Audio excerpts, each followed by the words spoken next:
अस्सलामुअलैकुम फ्रेंड्स। आज हम अर्थमेटिक प्रोग्रेशंस का एक और टॉपिक देखेंगे और वो टॉपिक है हमारा nth term of an AP.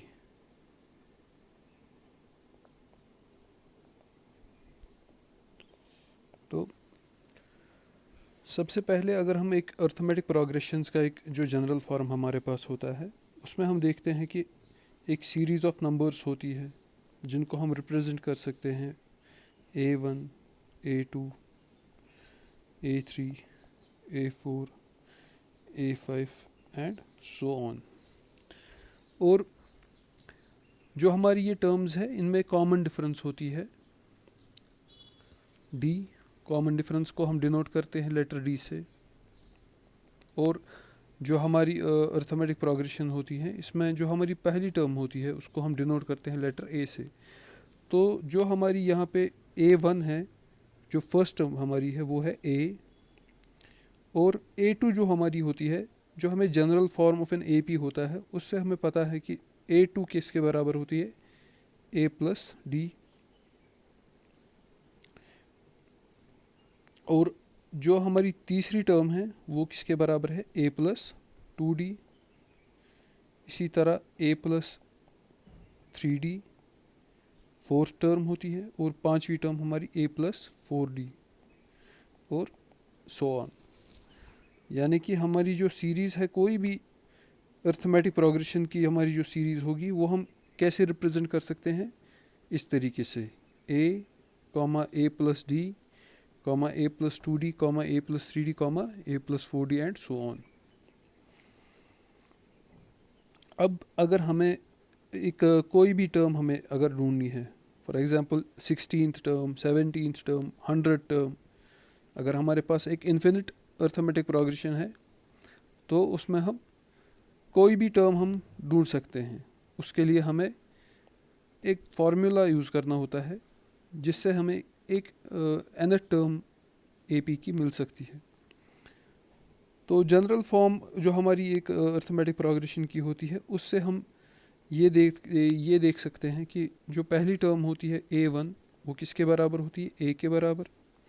जो दूसरी टर्म है वो किसके बराबर है, A प्लस डी।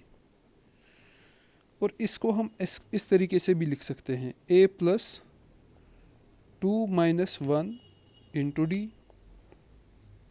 ठीक है। जो तीसरी टर्म है उसको किसके बराबर होती है, A प्लस 2D। और इसको हम किस तरीके से लिख सकते हैं, A प्लस 3 माइनस 1 ब्रैकेट में और मल्टीप्लाई करेंगे D के साथ।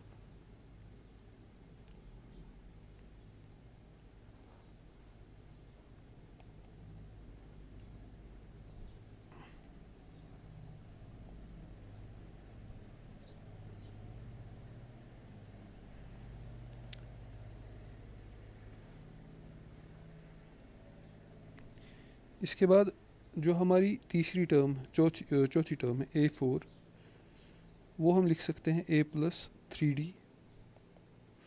और इसको हम फिर और किस तरीके से लिख सकते हैं, A plus 4 minus 1 into D. और इसी तरीके से अगर हमारे पास कोई टर्म है, फॉर एग्जांपल AN, ठीक, ये इसको कैसे हम लिख सकते हैं, A प्लस, देखिए अगर यहाँ पे 4 हमारे पास था तो यहाँ पे हम कैसे लिख सकते थे, ये A प्लस 4 माइनस 1D। इसी तरीके से हम AN को कैसे लिख सकते हैं, A plus AN is equal to A plus bracket open N minus 1 into D. तो ये हमारा क्या होता है, nth टर्म का हमारा यही फॉर्मूला होता है। फॉर एग्जांपल आपके पास एक अर्थमेटिक प्रोग्रेशन की सीरीज़ दी है और आपको कोई टर्म इसमें से ढूंढनी है। फॉर एग्जांपल आपके पास अर्थमेटिक प्रोग्रेशन हमें दी गई है 21, 18, 15 एंड सो ऑन। तो इसमें हमें देखना है कि 35th टर्म हमें ढूंढनी है इसमें, ठीक है। 35th टर्म हमें इसमें फाइंड आउट करनी है। Find the 35th term of the arithmetic progression. तो सबसे पहले हमें देखना है कि इसमें कॉमन डिफरेंस क्या है। तो कॉमन डिफरेंस हमारा होता है, कॉमन डिफरेंस किसके बराबर होता है, A2 माइनस A1। यहाँ पे A2 क्या है, A2 यहाँ पे 18 है, A1 हमारा 21 है। तो क्या आएगी common difference, 18 minus 21 is equal to -3, ठीक है। और फर्स्ट टर्म हमारी कौन है यहाँ पे, फर्स्ट टर्म हमारी जो है वो है A, वो कौन सी है, फर्स्ट टर्म A1 है, यानी कि 21। और कॉमन डिफरेंस को D से डिनोट करेंगे। तो जो हमारी nth टर्म की फॉर्मूला है, an is equal to a plus n minus 1 into D, ये हमारी जनरल फॉर्म होती है। तो हमें बताया गया है कि, पूछा गया है हमसे कि 35th टर्म आप इस सीरीज़ की निकालिए, ठीक है। तो a प्लस n के बदले 35 माइनस 1 इंटू डी। अब इसके बाद हम इसमें वैल्यूज़ सब्स्टिट्यूट करेंगे, यानी कि फिर से मैं एक बार फिर से लिखूँगा, A35 किसके बराबर है, A plus 35 minus 1 into D. तो यहाँ पे हमारा A क्या था 21 प्लस 35 माइनस 1 हो गया 34, ठीक। और D हमारे पास था -3। तो इसको हम सॉल्व करेंगे तो हमें 35th term of the series निकल जाएगी, वो 21। और यहाँ पे मल्टीप्लिकेशन करेंगे हम 34 इंटू 3, 3 4 12, 3 3 9, 1 कैरी, यानी कि 102। तो यहाँ पे माइनस साइन होने की वजह से इसका माइनस हो जाएगा, तो -102 बन जाएगा।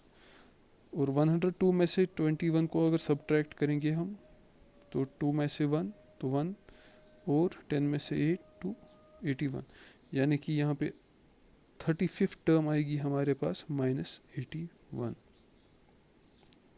तो इस तरीके से हम nth term of an AP जो हमारे पास है ये निकल जाती है, using the formula an is equal to a plus n minus 1 into D. तो इसी के साथ आज का हमारा ये लेक्चर ख़त्म होता है। उम्मीद करता हूँ कि आपको ये समझ आया होगा। शुक्रिया।